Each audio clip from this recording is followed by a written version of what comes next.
What's up, everybody? Welcome to Brandon's Face. It's the podcast about a playlist. I'm Jonathan Beardsley. And I'm Brandon May. We've been off for the past 2 weeks, so we have a lot to talk about. So we are going to run through the singles and EPs a little faster than usual. Anything you want to talk about before we begin, though? No, man. I think I'm good. We've got a lot of music to get through, and let's handle. All right, let's do it. Starting with a new one from Lane 8 called Rave. I think this one has been an ID in his live sets for a while. It was finally released in conjunction with his most recent This Never Happened show. What are your thoughts on this one? This track just builds and builds and builds and builds. It's a little simple for what I like in Lane 8, and not my favorite track of his, but I did like it. Yeah, I'm sure this one hit at the live show that it was played at. I can't remember the full lineup. I think Sultan and Shepard were on it. Lee Youth was not. I was kind of shocked he wasn't going to be on it, but I'm sure it was a damn good time. Yeah, same. Moving on, we got a new one from Purple Disco Machine called Bad Company. I'm a little torn on this one. Like, it's a little bit generic, but the whole Beverly Hills Cop soundtrack vibe on this song is pretty good. What are your thoughts on it? Man, PDM is just really fucking good at making house music that's like groovy, topical, and with a disco flair, man. He can get it, you know? He gets it, man. All right, moving on, we got a new one from Pendulum and Bullet for My Valentine called Halo. This one sounds exactly how I imagined it would for the names attached. Yep. It's like rock-infused drum and bass, you know? Yeah. Good shit, though, man. I hope we get more new Pendulum soon. Honestly, I wasn't really ready for this collab, man. I fucking loved this song. This is actually my song of the week. What? Yeah, man, it's so good. Your song of the 2 weeks, you mean? Well, I guess, yeah, song of the 2 weeks. It fucking wrecked me, man. Hearing Matthew on this track is just fucking wild. It clearly was a collaboration that needed to happen, apparently. Yes. Any word on a new album from them? From Pendulum? Yeah, either of them, I guess. I have not heard much from them recently. Bullet for My Valentine put one out, I think, either last year or the year before. We didn't cover it, and I still haven't listened to it. I've heard it's very good, though. The consensus is that it's very good. I'm unsure of whether or not that's true, but that's what I've heard. Pendulum is contractually required to put out one more album on their record label, so whether or not that happens, I don't know. Are they just going to Frank Ocean this shit? I mean, Rob Swire did an AMA on Reddit and was basically like, we don't want to put out an album. We don't want to tour. I just want to do Knife Party, but I'm contractually obligated to put out another album. So one day we will. He was like, touring with a full band fucking sucks. Yeah, I could imagine, especially around that time and the type of shows that they were playing, that most raves are not equipped for full band setups and changeovers. Right. All right, moving on. We got a new one from Dom Dalla and Nelly Furtado called Eat Your Man. As much as I love Nelly's voice, it doesn't really stand out on this one. Like, the beat is pretty good, but I feel like this one could have been a little better. Maybe it's because I'm not hearing her sing over a Timbaland beat. But I don't know. I wanted a little more from this. What about you? Yeah, I'm not a big fan of this. It's okay. It's not bad, but it's not amazing. Little too Vegas Club. Yep. All right, moving on. We got a new one from Anima and Grimes called Welcome to the Opera, and this man just does not fucking miss, dude. I've enjoyed every song he's dropped this year. I hope he packages them all together as an album sometime. What are your thoughts on this one? Yeah, I actually even really like Grimes' vocals on this one. Anima's is it really her, or is it the AI that she's licensed that anybody can use? Sure. Just what's the difference? It's one and the same, I guess. Doesn't she identify as an AI? Anima just makes melodic tech powerhouse music, man. It's so good. It is becoming a little formulaic, but I've loved every single release, like you've said. I like the formula. Yeah, the formula works. The drops are always satisfying, and especially because they drop like a video of him doing the shit live, which always has some incredible visual tie-in, and it just, I don't know, it brings together the picture in my head, I guess. People in super pretentious communities are saying that the visuals are too much, and like if it's synced to a visual, that means he's not really mixing, and I don't really care. Eat my ass. All right. Moving on, we got a new one from RL Grime and 070 Shake called Pour Your Heart Out. What are your thoughts on this one? Uh, it's always a fucking great week when we get new RL Grime music, man. This Agree. is absolute madness. I'm unsure if Shake's vocals on this one are my thing, but it does work for what it's for what it's worth. I'm on the same wavelength as you. I want to like this track a little bit more, but I feel like it's the vocals, and she contributes plenty of vocals to songs that we've covered lately, and they usually Yep. don't bother me. But this one, I just feel like could have been elevated a little bit more. Feel like But it's a collab made in hype instead of a yes, collab made in music heaven. exactly. It didn't really deliver on its promise in that regard, but always happy to see RL Grime releasing new music. Oh Hopefully, yeah. this is on the way to a new album. Yeah, we'll see. Got a new one from Kill the Noise, Feed Me, and Tasha Baxter called Mirage. I know you're loving this one. This track goes fucking hard, bro. It fucks, man. It wasn't exactly what I was expecting from a collab between these two, but oh man, it really hits. I'm really stoked for. I think Kill the Noise has a project coming out. I don't think it's a full collab project, but hearing Feed Me, Kill the Noise, and Tasha Baxter doing vocals for Feed Me again. Whew, Hmm. let's go. Yeah, this song fucks so hard. It's not even funny. So good, so They need to good. just stop fucking around and start working on the collab album right now. Yeah, man. I told my wife that uh, Feed Me and Kill the Noise just released a new track, and she was like, "Oh, I was just listening to I Do Coke." God damn, has it been that long? Yeah. Jesus Christ, man. Well, I'm glad they're back together. Same. All right, we got a Gorgon City remix of Where You Are by John Summit. Let's discuss it, man. Does it top the original? Yeah, I think it does, bro. This is a straight fucking banger, man. It's a fucking banger, dude. It's a lot different than the original, but yeah, it might be better, at least for my personal taste. It fucking goes hard. In fact, it goes hard for a Gorgon City track too. Like Yeah, it's nothing like on their last album was like this it's that like I they remember. snapped. They were just like, "You want to make a banger?" The other guy was like, "Yeah." You know? I would love it if they did that more often. For real. Anything else in the dance music realm you want to talk about this week? I do want to say that I didn't like the Fortet remix of In the Yuma. I Um, did not either. It's a little discordant. sure. And then Zoo's Mortal Kombat Fatal. It's a great track. I think Skrillex still did it better, but you know, Yes, I think this is for like a a remake of movie. Mortal Kombat Yeah. 1. No, the game. I Oh, think it's a they're doing game. like what they've been doing with the Resident Evil games, like Oh, remaking word. them with modern graphics and like 3D mapping and all that shit. Cool, Are man. you into that? Are you into like remaking old games, or do you think they should all just be working on new shit at this point? I think that the money is in remakes. Nostalgia. Yep. Unfortunately. So studios are going to do what studios do and chase money. And if the remakes are good, then that's awesome. Like they redid the Resident Evil ones, I think are pretty. I haven't played any of them, but I've heard that they're all done really Yeah. well. I've heard they're Um, really good. and like I heard they're redoing some of the Dead Spaces, which is pretty fucking cool to me because they're brand new graphics and shit like that. Um, Yeah. yeah, if they're gonna remake a game, just in my opinion, just upscale the graphics, sell it again or whatever. But like, don't change anything else.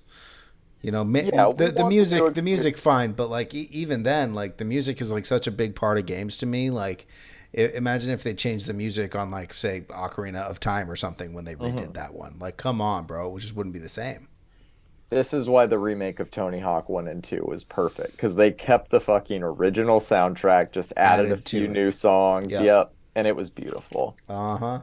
All right, getting back to music, let's get into the like pop R&B and hip hop realm of things, starting with this new one from Rosalia called Tuya. For a pop star to be over 6 years into their career and still not have a bad song is just incredible, man. She's getting better with every release. You liking this one? She's got this like super authentic inflection in her singing that's Hmm. just beautiful. I love the way she sings. This track is Incredible. fucking cool. Did you see her on Hot Ones? I did not. Was she really? Yeah, she was on last week. It's pretty interesting. Give it a watch. I will. I will. Moving on, we got a new one from Dominic Fike called Mona Lisa. It's off the deluxe edition of the new Spider-Man soundtrack. I have no idea what this fucking song has to do with Spider-Man, but it's a jam regardless of what album it's on. It's kind of generic dance pop, but it's done really well. It's extremely catchy, and it's not surprising considering it's produced by Stargate and Kenny Beats, who are two of the best right now. Oh, You this is a digging Kenny this Beats one? one. That's why I liked it. Yeah, because Of course. I haven't liked a lot of Dominic Fike stuff, or at least I haven't loved a lot of Dominic Fike stuff. But I did Fair. like this one. I did like this one. Typical radio rock rap track, though, in my opinion. Yeah. It's pretty boring. But I did listen to Metro Boomin's Spider Verse soundtrack, which we're not going to talk about. But I just need to say that Lil Wayne, being the first verse on that album, hmm just it's unfair for everybody following him. I love the Wayne effect, man. It was the 15-year anniversary of the Carter 3 like a few days ago, and so of course I threw that on. And by the end of the three-peat intro, you're like, God damn it. How do you Yep. how do you top this guy? He has to be on everybody's best of list, somewhere in the top 10 at least. I think he just did an interview, and the interviewer asked him, "Would you ever be interested in a versus battle?" And he said, "Yeah, maybe against like me." And he was like, "What do you mean?" He was like, "Who else can go up against me?" Oh, so I did see that, and I believe he even like elaborated, I would like to go against the mixtape version of myself.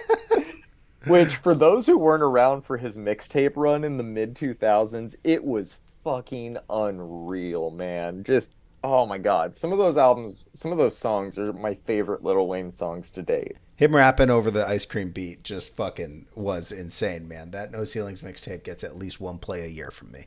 It's incredible. We stan Wayne on this channel. His music, not his politics.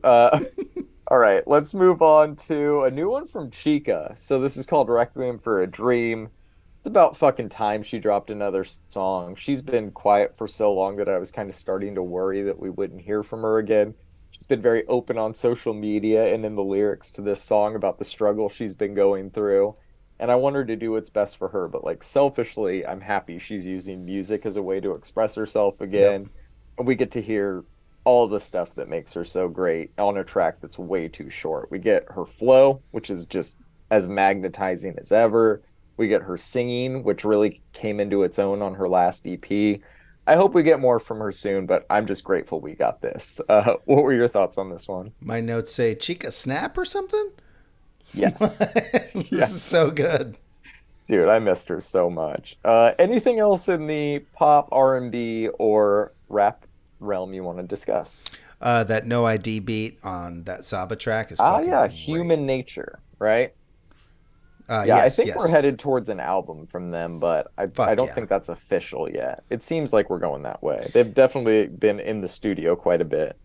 And then one last thing is that Playboy Mhm. Cardi has no place in this popular song, and Does anybody severely have a detracts place in from that it. song? I'm blown away that Playboy Cardi has a following at all, let alone the size of the following that he actually does have. His verse is just atrocious. The only thing I liked about that song was the synth. That's it. I think that this Idol era of the weekend is complete garbage so far. I haven't even seen the show, but the music, Double Fantasy, this shit. I know they've been dropping like songs that are from the show lately on streaming. I have not even given them the time of day. No, I think it's I don't know, man. Like I haven't loved a weekend album since Kissland, and I thought no, After Hours was good. Dawn FM was really good, but I don't know. This ain't it. This ain't fair, it for me. super fair. All right, let's move into the rock realm of things. I'll let you kind of lead the way here. The only one I have notes for is the Bring Me the Horizon song. But we have a lot in this realm, and I feel like we should probably talk about some of these. So what were some of your favorites this week? All right. Well, first up, Portugal the Man without a feature. They're just so much better without a About feature. time. They put out the song Plastic Island. I believe their album is coming out soon, if not next week, then or this week, then next week, I think. Next week. I Yeah. feel like it's like popular to have features, and to be honest, they've like chosen great features for these singles that they've released. I just really hmm like them better when they're alone. Agree. Let's see. We've got another Queens of the Stone Age. That album Uh, drops this week. it sure do. This is a song by Queens of the Stone Age. You can tell by the way that it is. They don't stray too far from the trail that they beat, but no one really wants them to. I don't think so. People kind of like knowing what they're going to get, and after so long without a Queens of the Stone Age album, I think it's going to be a Queens of the Stone Age album. Did you see the news yesterday about Josh? About Josh unfortunately having cancer. I didn't look much into it. I saw a So he headline and didn't read it. sounds like he's already had the surgery and it was Oh, successful to great. remove it and all of that. He doesn't elaborate at all and doesn't sound like he wants to. I don't really care if he does, but it sounds like there will be a lot behind the lyrics to this album to look into for sure. That's great. I'm a big lyric guy. I know you are, so I wanted to give you some backstory.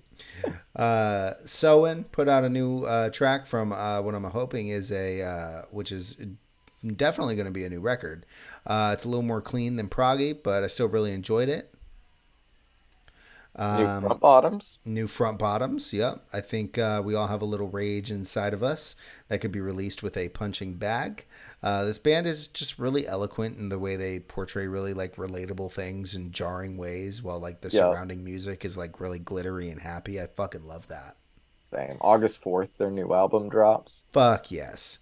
And Berlin put out a new record, or a new track rather. Hmm. And they put out that EP last year, and I think this is better than those songs even. And I thought those songs were really good. Agree. What did you think about Johnny Baseball's cover of "Forget My Name" by a little band called Newfound Glory? I thought it was decent. That's a tough song to cover and me go, oh, this is better, but I didn't hate it for sure. For sure. Let's see here. Moving more into the metal world, we have a song called Lunar Haze from a band called What Lies Below. Hmm. This is actually like really refreshing metalcore. It's kind of been getting formulaic for me lately, and I really, really liked this one. Yeah, we've had a ton of formulaic metalcore this year. We sure have.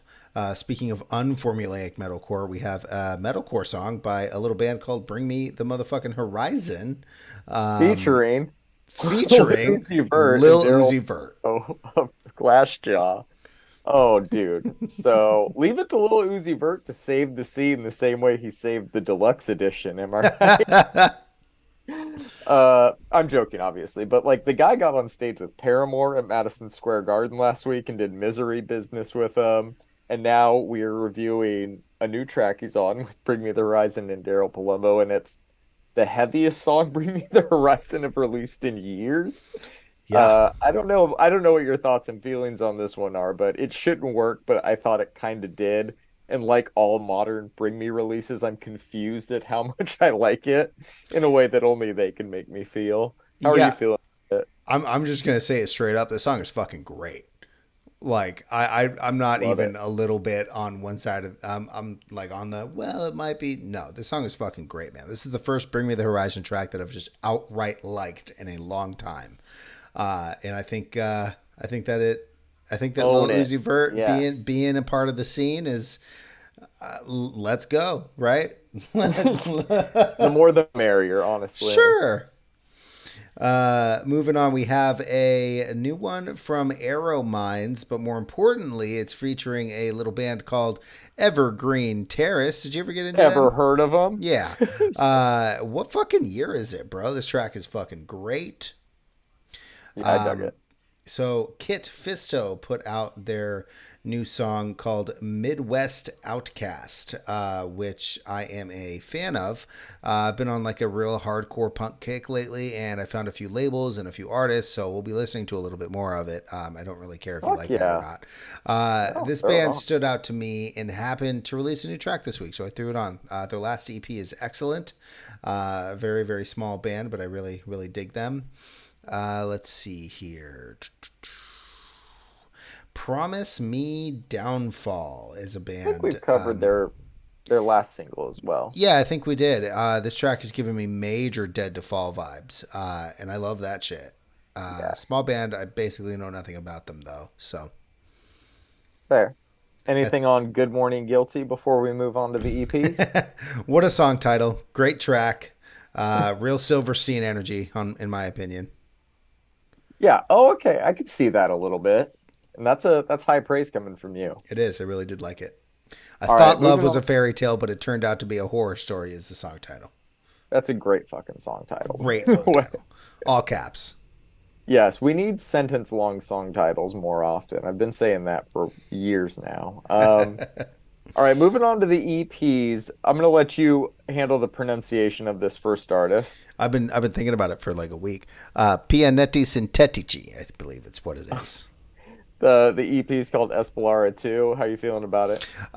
So this is the second installment of a guy named David Perroni, who's one half of Primal Code, who we've covered a couple of tracks of theirs.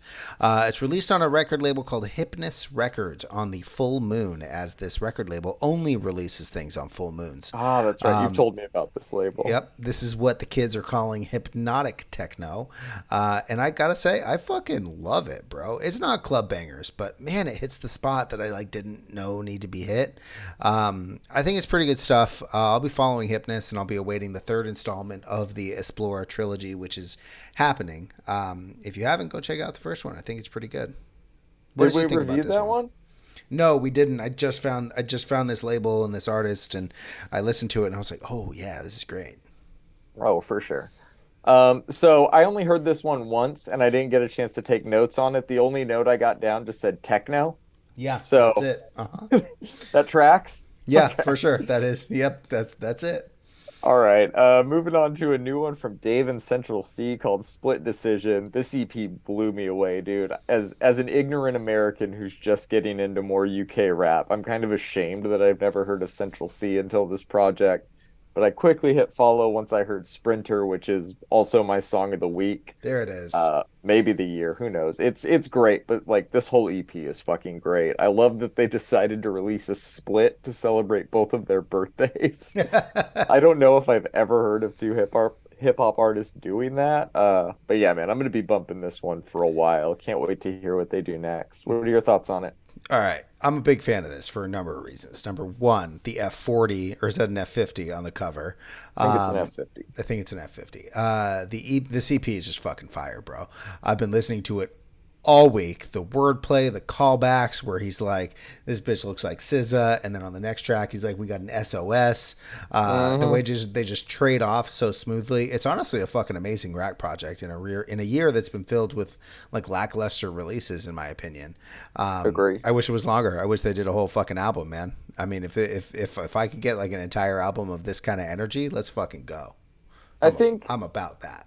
obviously I want that too, but this is a great case for quality over quantity. Like Fair. all four of these are great Fair. in their own way. They're different. And yeah, just that back and forth between them is chemistry you can't really teach. I'm surprised that they snap together so well. Yeah, Um, I think it's real good, man. I couldn't stop listening to this one.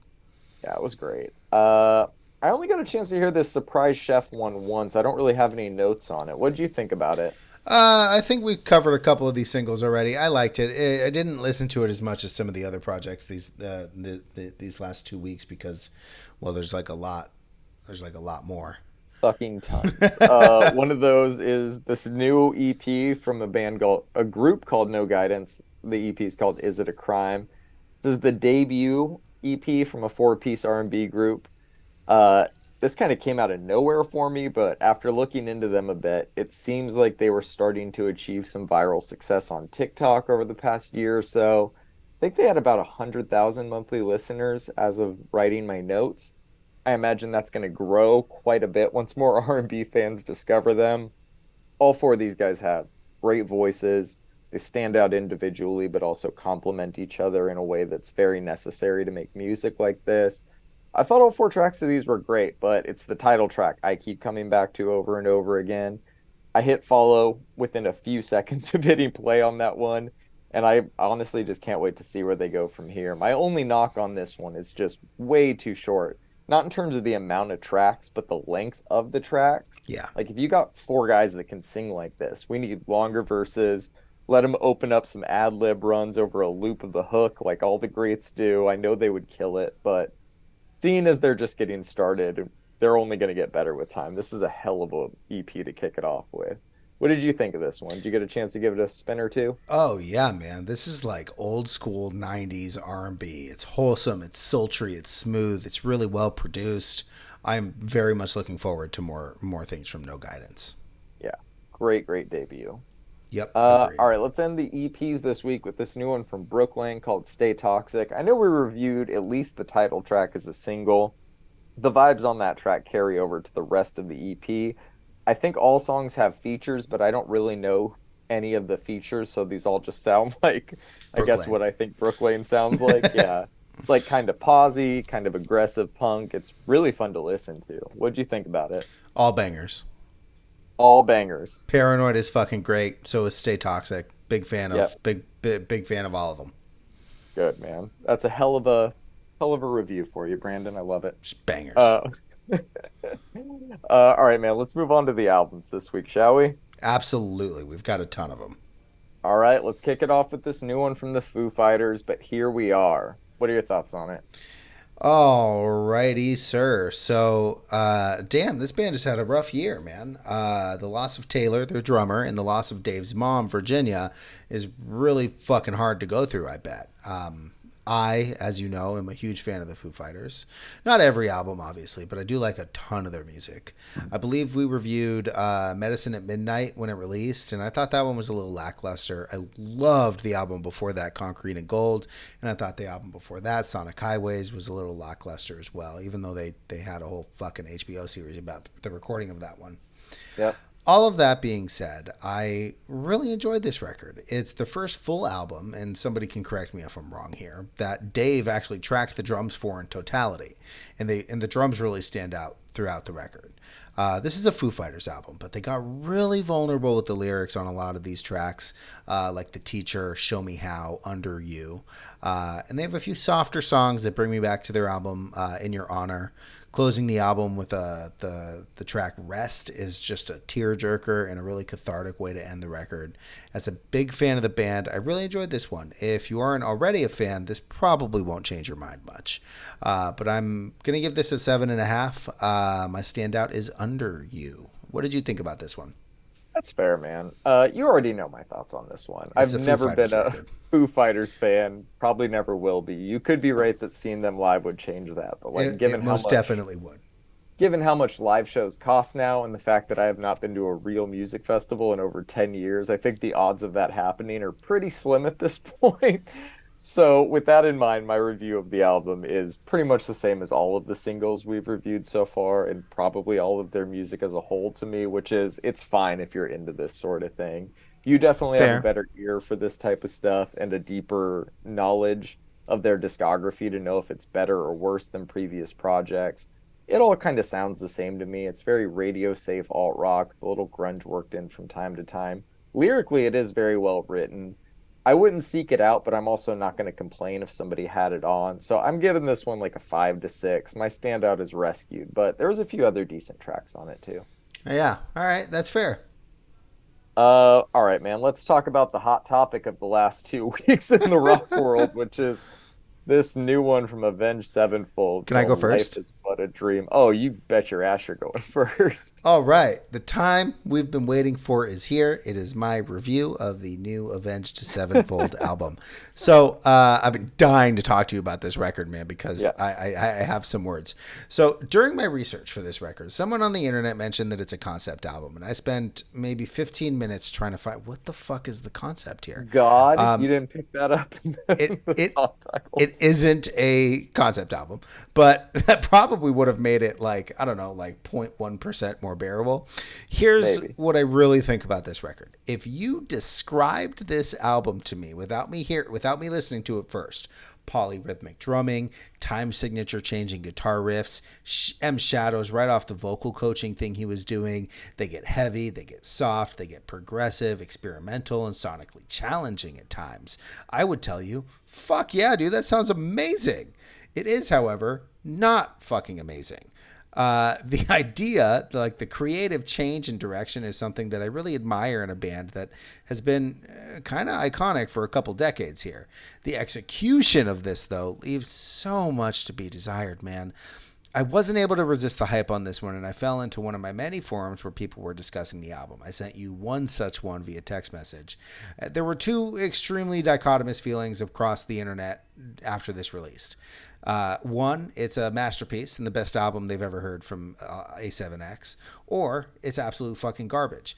I don't think that I'm going to say garbage, as I do like a ton of the riffs that they used, and the drumming is some of the best they've had on a recorded album since the Rev died. That being said, though, this album does really suck. Regardless of the good, I really did try to find in it.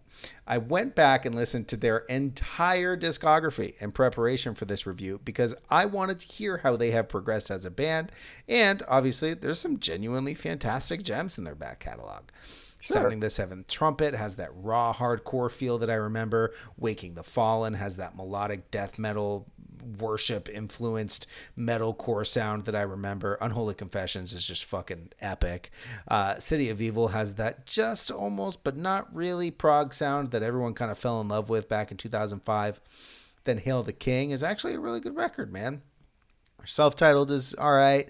The Stage is kind of a mess in my opinion. It didn't feel like that they had many creative juices left, and they were really just kind of phoning it in, trying to put a record out to put a record out.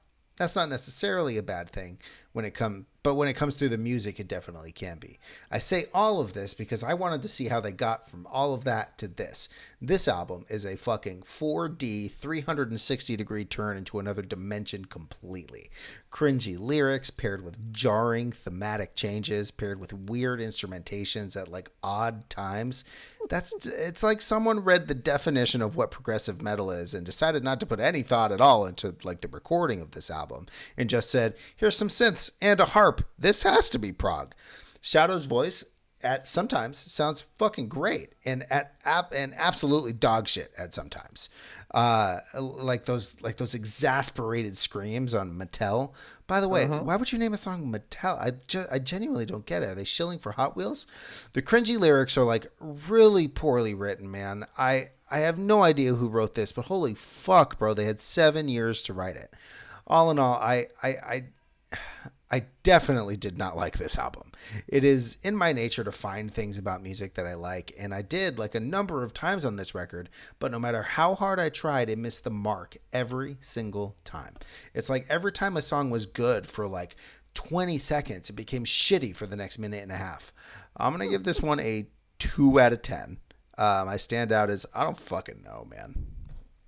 Dude, I was going to start off my review by asking you what the fuck this is, but you just answered it better than I could ever have imagined. I will disagree with you on a few tiny things. M. Shadow's voice is never good on this album. And like you said, you kind of search for the good to find. So God bless you for doing that. But I thought the instrumentals were inconsistently good and the vocals were just consistently terrible. The only thing I liked about the album was literally the ambition it took to attempt something like it. And I think bands should step out of their comfort zone a few times over the course of their career, especially one as long as they've had as a group. But this one is just a shot and a miss, dude. I wish I had more nice things to say about it, anything nice to say about it. But I gave this one 2 full spins, headphones and all, could not get into a single fucking moment of it. I'm also giving this one a 2, and I don't have a standout either. Oh boy, it was great to get that off my chest, man. People have asked me about it, and I've just been dying to hear your. I've just been thumbs down, or like I don't really. That's no, man. You summed it up perfectly. That was beautiful. Thank you. All right, let's move on to something a little happier, shall we? So we got a new one from Beach Fossils called Bunny. We've had 2 weeks to listen to it. You've actually had fucking 3 because you got the vinyl a week before the album came out. I did. So, man, after sitting with it for a while, what are your thoughts on it? So, like we talked about with the singles, I knew how this entire record was going to sound. And I love it. This album is like the adult version of Coming to Age, like Turning 30 edition. At least I think. There's more maturity in the way they write about love. Friends are moving away, problems with communication, reflecting on younger days, being in love with everyone while being young, and having like a more jaded feeling now. I think anybody over 25 can probably relate to this. They have this like fuzzy kind of like beachy city vibe to them that just fucking speaks to me, man. Not to mention the bass lines. They have some of the best bass lines in the game right now. A lot of bands bury the bass in the mix, but with Beach Fossils, it is right up front, just how I like it. They let the guitar kind of glitter all around it, but the bass and the lyrics are the true stars of this album. Just like The Setting Sun is a fucking gorgeous track. The singles were all great that we talked about during the rollout, but I think the album cuts really shine here, man. Tracks like the dreamy Anything Is Anything, and obviously Setting Sun, and that bassy track Numb are all fantastic. I'm going to be coming back to this one pretty much every weekend, I think, for the rest of the year. It's a perfect Saturday morning, drink your coffee sort of thing. I give it an 8. My standout is Just Like The Setting Sun. What did you think about this one, John? I like dreamy indie stuff like this every once in a while. It's very like Cigarettes After Sex adjacent, and I don't mind throwing them on from time to time, even though I wouldn't really consider myself a fan. I have very similar Fair. feelings about this album. Like it's really good when I'm in the mood for something like this. Maybe a little too monotonous when I'm not. But the one thing they do well, they do pretty fucking well, man. And I'm sure fans of theirs like yourself are just happy to have some new music to listen to for the first time in like 6 years. Right. The album of piano ballads notwithstanding. This one really I didn't forgot shoot to about like, that. yeah, we reviewed that I know, actually. I forgot about that. Yeah, this one's not going to be on my albums of the year list or really solidify me as a long-term fan, but for what it is, I thought it was pretty damn good, man. I'm going to give it a 7. My standout is Sleeping on My Own. Awesome. How's the vinyl? Packaging really nice? It's actually really cool, man. Came with a pin and a keychain, Oh, neat. full poster, great color, sounds I love the beautiful. cover art. It's really well done. It's really neat. I think it's really neat. All right, man. Let's talk about this new Rancid album, Tomorrow Never Comes, man. I've really been enjoying this one. What about you? If you had asked me what I wanted from a new Rancid album, I would describe to you this exact album. It's poppy while not compromising the punk. Short songs, topical, relatable lyrics, melodies, Tim Armstrong's signature inflection all culminate to a fantastic release from Rancid on Tomorrow Never Comes, which is their first release in 5 years. Lyrical content, as always, is top notch. I fucking love this band. If you have not seen them live, go do it. It's a fucking party every time. 9 out of 10. Standouts are Hellbound Train, One Way Ticket, or Don't Make Me Do It. It's so easy of an album to just fucking throw on and have Yeah. it be done in 25-30 minutes. It's perfect. Yeah, dude, I agree. The only thing modern about it is the production quality. Other than that, it's a straight up 90s street punk album, which we pretty much knew was going to be the case from the singles we heard. But it's nice to be able to confirm that after hearing the album in full. Right. Not a lot of surprises here, just a group of guys who know how to make top tier punk music for people like us to enjoy. We've covered a lot of groups that started in the 90s who are still making new music today, and the first thing you can usually hear aging is the vocals. Definitely not the case with this Tim album. sounds exactly the same. Dude, yeah, they sound just as good as the first time I heard them. The only thing that's changed is me at this point. I don't really listen to like punk like this very often, but damn, it's nice to be taken back to the old days when I used to with a high quality album like this, man. I'm giving it an 8. My standout is the title track, Tomorrow Never Comes. Fuck yeah. All right, man. I've been anxiously awaiting your review of this next one, which is the new album from Protomartyr called Formal Growth in the Desert. What are your thoughts on it? So I did a track by track on this one, and I've been a fan of Protomartyr since I discovered them. I think 2017, 2018. Their albums, The Agent Intellect and Ultimate Success Today, are fucking great in my opinion. I actually listen to both of those pretty often. I was very excited for this one, and the singles they put out were intriguing for sure. Make Way serves as a fantastic intro to the album with its kind of like pseudo twang on the guitar and the way it leads perfectly into For Tomorrow. For Tomorrow has like a really neat synth line in the bridge and like fantastic vocal inflections from their vocalist Joe Casey. Elimination Dances starts with like a really great bass line, and Joe does this thing with his voice that's very reminiscent of the guy Lux Interior, not his real name, from The Cramps. I love the melody on this one, and I think the track is about alcoholism with the lyrics, the tap calls the time. Uh, Fun in High School gets stuck in my head so easily with the remember when things were good. Just an incredible track, man. The riff, the screaming vocals, the depressing lyrical content. This track is gonna fucking rip live. Let's Tip the Creator has just an incredible just an incredible drum line here, and Mm-hmm. again, lyrical content is fucking great. Some of the best creators in this life have died from in the gutter, dirt poor, and they shouldn't. Graft verse Host is an absolutely gorgeous commentary on love. I love the way that Joe paints pictures with his lyrics. He's got to be one of the best lyricists in rock music right now, man. If you sat down with these lyrics, you'd be like, whoa. I'm sure you did. And if you didn't, then maybe you should. 3800 Tigers brings some energy to the record with its bass line and quicker tempo than we've seen the whole album. I think there's a sports analogy in the lyrics some here, but I'm not a follower of sports, so you'll have to help me with this one. A Pole Acrylics Kid is another one about addiction, and the way the lyrics are just kind of like stomped over the instrumentals is something that Protomartyr are like really good at. Lots of interesting analogies on this one. The can you hate yourself and still deserve love line is just fucking haunting. At first, I thought Fulfillment Center was going to be about Amazon, but I was wrong.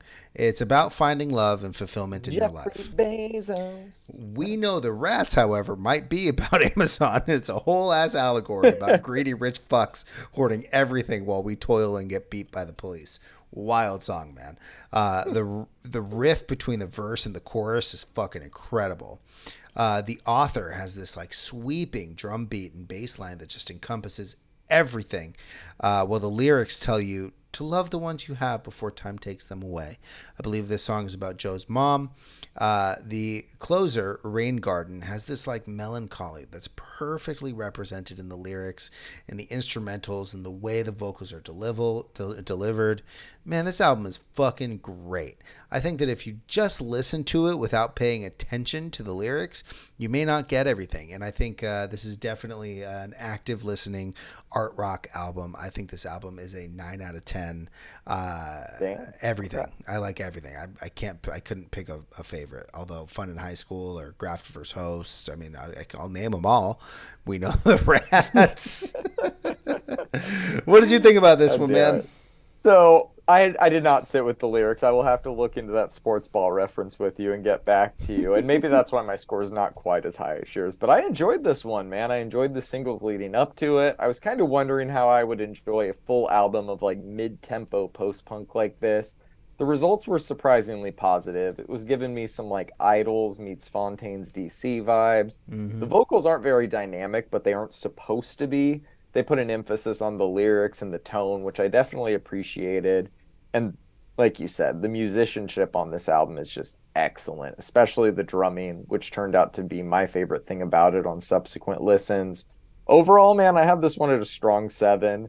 My standout is just that 3-song run of Elimination Dances, Fun in High School, and Let's Tip the Creator. That was like the 3-song run I kept looking forward to every time I started this one. So it's a great album, man. I do highly suggest you give it one more spin with the lyrics in front of you. It's on Spotify, so you can when you're listening to it, they're all time synced and everything. I highly recommend it. It might bump your score up a point. It might, yes. Yes. Now that I have a little more music listening time ahead of me, I will definitely do that. All right, let's move on to this new one from King Krule called Space Heavy. I'm gonna cut straight to the point here. Fucking love this. I knew I was gonna like it based on the singles, but holy shit, man. Everything I wanted him to do on here, he did. The Ooze is still my favorite of his to date, but this one has the potential to dethrone that over time. His last release was the live album, You Heat Me Up, You Cool Me Down. And what I loved about that album so much was the way he incorporated so much saxophone into songs that didn't have it previously. This album feels like it was written with the same vibe he was going for during that show. Even beyond the sax, the whole album has just a very live feel to it. And tonally, he just hits every mood on the mood board for me. We get the grungy stuff, the loungy stuff, the upbeat stuff, and it's all done perfectly with those trademark cement mixer vocals just tying it all together. And even from the standpoint of the way this album is constructed, it's flawless. The transitions are smooth, the interludes feel integral to the structure, and he hits that sweet spot of 45 minutes that makes me want to just dive back in as soon as it's done. I'm giving this one a 9. My standout is Pink Shell, but I don't think there's a bad song on here. What are your thoughts on it? Protomartyr into King Krule on this playlist has to be one of the artsiest transitions we've ever had here. Incredible. The album starts with this kind of like melancholy, flimsier that kind of twists and turns with the guitars and the lyrics kind of like bounce around. That guitar line is incredible. Oh yeah, man. Pink Shell brings in that like experimental King Krule that we all know. Saxophone and dirty bass lines with like a yelling crescendo at the end is fucking awesome. Seaforth to me had this like Damon Albarn vibe to it, the way the vocals are delivered. Again, the instrumentals kind of bounce around and create this atmosphere. The way the instrumentals kind of drown out towards the end as like the sultry sax finishes the song is artsy as fuck. That Is My Life, That Is Yours isn't quite my speed, man. Kind of sleepy, and while the lyrics are good, they're not quite up to par with the rest of the record in my opinion. Tortoise of Independency has all of the jazz elements I love. There's some like flute in here, some chill drumming, almost sounds a little improv, like you said, it has this like live feel to it. Really short track, but it does bleed directly into Empty Stomach Space Cadet, which starts with this kind of like beachy drum beat and beachy guitar riff. I love the maybe inadvertent reference to Always Sunny in Philadelphia with the "If I die, just throw me in the trash" line, and the glittery sax on this one, man. Flimsy, not to be confused with Flimsier, is a gorgeous interlude in an album that doesn't really need one. I feel like this could have just been like an intro or an outro, but it is really beautiful with the strings and the guitar licks that create like a really thick atmosphere. Hamburger Phobia finally brings a little bit of energy with the drums right up front, continues throughout as the lyrics kind of twist around pain, depression, and sadness. From the Swamp has this like beachy, upbeat feel to the instrumentals, while Archie kind of tells a story of repression. I really like this track, man. Seagirl is fucking beautiful. The juxtaposition. Yes, Ravina. Oh yeah, man. The juxtaposition of Archie and Ravina's vocals is just lovely, and kind of take a backseat to the instrumentals on this one, and it like really works. This is a very well placed feature on a very well placed track on this album. The structure of this album is just incredible. Our Vacuum is kind of another sleepy one. For me. It's artsy for sure, but it's not really my speed. I'm not a huge fan of like the spoken word vocals in the second half of the track either. Space Heavy is just fucking great. I love the yelling vocals, the guitar riff that was used, and like the jazzy breakdown towards the end. On When Vanishing, we have another string heavy instrumental break, but it's far longer than Flimsy, and it's got some like ethereal string work, and it's fucking awesome, love it, man. yeah. If Only It Was Warmth is kind of harsh towards whoever it was directed to lyrically. It's a very sleepy track instrumentally. Wednesday Overcast is a great closer for this album. It's got basically everything that the album had. Absolutely gorgeous string work with stomping drums and melancholy lyrics and vocals. Overall, man, I really enjoyed the album with like a couple of exceptions, just like due to the sleepiness. I'm going to give it an 8. My standout is either Seagirl or Space Heavy. I really enjoyed this one, man. I'm starting to become a pretty big King Krule fan, but there's just some of these songs that are just not my tempo. You know what I'm saying? Oh, that's totally fair, man. I'm glad you enjoyed the album as much as you did. This one's up there with like Pierce the Veil for my rock albums of the year right now. This one is fucking great. I love it. Awesome. Bought the vinyl, of course. Fuck yeah. They were out of the limited edition white one though. God That's okay. I know. I don't need to be a hype beast with a vinyl. All right, let's move on to this new one from Jayda G called Guy. As expected, she fucking killed it with this, dude. Her production, her vocals, her songwriting. It's all working for me. There's an almost euphoric feeling that I get when listening to this one. She's not reinventing the wheel with anything on here, but her approach to dance music is just so refreshingly simple. I think it works on a lot of levels. There's depth to these tracks, but nothing feels overthought or, more importantly, overly complicated. It's an approachable dance album that you can throw on at virtually any time and have fun listening to it. The singles were a good indication of what we got. Circle Back Around and Blue Lights are probably the tracks I'll remember this album for, but the album cuts provided my personal favorite moments. That sick ass bass line walking across the back half of Meant to Be, the ethereal indie jazz vibe of the outro track 15 Foot. I loved it. I'm giving this one an 8. My standout is Lonely Back in O. Hell yeah. What were your thoughts on this one? Well, I was actually expecting something a little less poppy and a little more housey than we got. Fair. There's plenty of house music here, and the poppiness that she added to these tracks is actually done very well. What I mean by poppy are like the choruses and vocalizations all kind of over the 4/4 beat. It's very friendly. It's perfect Saturday, Sunday morning listening, and it's really showing that she wants to grow as an artist, and I think most of the productions are like really good. The bass line, though, on Sapphires of Gold is fucking great. This album is definitely entertaining. I don't see myself coming back to it too often, though. I don't think I liked it as much as you did. I'm going to give it a 6. My standout was Sapphires of Gold. Hey, that's fair, man. I think that especially with the songs of hers we started covering that are more focused on the music and that house vibe, like if you're going into it hoping and expecting for another Both of Us, that's not really the case here. This is like a different type of thing. She'd clearly put a lot more work into the vocals and the lyrics than you would expect based on her house hits. Yep. I almost like going in more of an Alice in Wonderland direction of just doing everything herself, which I do respect, but I agree. I would love just a straight house record from her eventually too. Yeah, this isn't bad. It's just not what I was expecting, and maybe not for me. And I'm sure she'll release some fucking house bangers like she has in the past. So I'm not really worried about it, you know. Hey, but it was done very well. Agree. All right, let's talk about this new Janelle Monáe album, The Age of Pleasure. I found this album to be a lot of good, but not a lot of great. Vocally, she's very locked into this vibe that she's curating with these tracks, but I thought the production was lacking, at least for my taste. It's a fun album to kind of throw on when the weather's nice, but it had much less replay value for me than I was expecting, especially compared to her last album.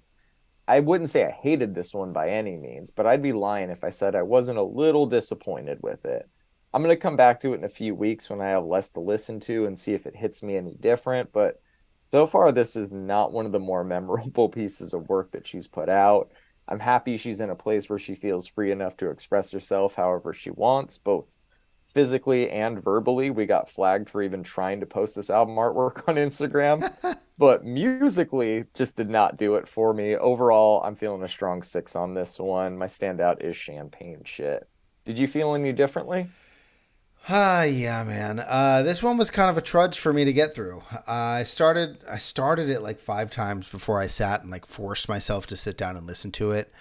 I feel like this album was touched by too many people in the music industry. It sounds very safe. It's clean. It's kind of fucking boring, to be honest. There are some moments for sure. Like obviously her voice does sound great throughout. There are moments when she's doing like a rap verse that she really finds a pocket. And there's some, and some of the production on the album actually really does work. Other than that, I don't like the reggae and the dance hall moments on this. There aren't like a ton of them, but there's enough to like sour me. It just doesn't fit. Not a huge fan of all of the horns. Some of the lyrics are pretty cringy to me, and the album is just structured really oddly. It feels odd. I really wanted to like this one because I do like plenty of her other projects and songs, but I think that this one was a miss for me, man. A Dry Red is my favorite track because that's where she sounds the best. I'm gonna give it a 3. I did not like it.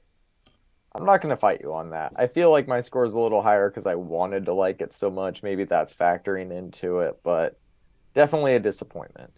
Yeah, definitely go listen to it again and see how it feels. Maybe I'll do that, but maybe I also won't. So. Yeah, I think this one could just be like the Subtract album. Like I might have liked it a little more than you in the listen that I gave it, but I don't think either of us are really going to be clamoring to go back to it. Right. All right. Let's move on to this new one from Rat Cage called Savage Visions. Talk to me about it. Nothing quite hits as hard as some UK hardcore punk, my man. The UK has had some notable, prolific hardcore punk bands like Discharge, Exploited, GBH, Crass.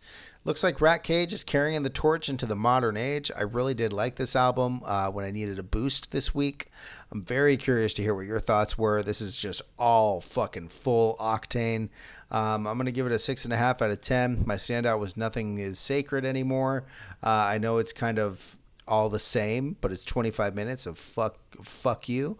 So Dude, it's really fun. It's just a well-made thrash punk album with a lot of hardcore influence, man. There's no moments of levity, just kind of in-your-face riffs over some circle pit friendly beats, non-stop aggressive vocals on top of it all.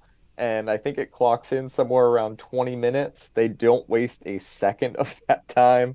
I have they do this one in not. the 6 to 7 range as well. My standout is Scapegoats of Fear. But Awesome. like you said, they're all pretty much the same. They're all a lot of fun though. Oh, yeah, for sure. All right, let's end this week with this new album from Squid called Oh Monolith. How are you feeling about it? Look, man, I only really had a chance to give this one like 1.5 listens. This band feels like they can't decide whether or not they want to be King Krule or Protomartyr and decided to try to be both, and I don't think it works the way they want it to. There's like some moments on every track that I really like, but then it like kind of devolves into something that it's like, really, man, you had to do that. This feels like I don't know, this feels like the pretentious kid at the record store saying, I was into the Beatles before you were, man. Before they were cool. Jesus, do you have a score standout for this one? No, neither. So I liked it a little more than you did. This is my first time ever hearing them, and I thought they were pretty good, man. It's like texture heavy prog rock with a lot of interesting percussive elements, and I thought pretty good use of distortion. The synths were incorporated pretty well. It's not in my personal realm of taste, but it's hard not to kind of be impressed with their semi out of the box approach to a genre that is always kind of out of the box. I think it's a hard crowd to stand out in, and I think this album maybe does that. Overall, though, personally, I'm feeling like a strong 6 on this one. My standout is Greenlight. Maybe it's because it's the most King Cruel sounding of the bunch, though, like you were pointing out. Maybe I'll give it another listen, but from the one I did, the one listen, 1.5 listens I did give it, it didn't wow me, and with so much other art rock this week, it was just like I have more Protomartyr to listen to. You know what I'm saying? I agree. Although I am surprised you didn't think of it higher. I figured you were gonna love this one based on the listen I gave it. So yeah, maybe circle back to it in a few weeks. You might like it a little more. Maybe I will. All right, man. That does it for us this week. Join us next week when we'll be breaking down new albums from Kiana Lede, Killer Mike, King Gizzard, and Queens of the Stone Age. If you liked this show, don't forget to like, follow, subscribe. You can find us on Instagram and Reddit. Just search Brandon's Face Pod. And make sure that you follow the playlist this podcast is based on. You can find the link to that in the show notes. It's updated weekly. We do our best to sort it by genre. Thanks for tuning in. See y'all next week. Peace. Peace.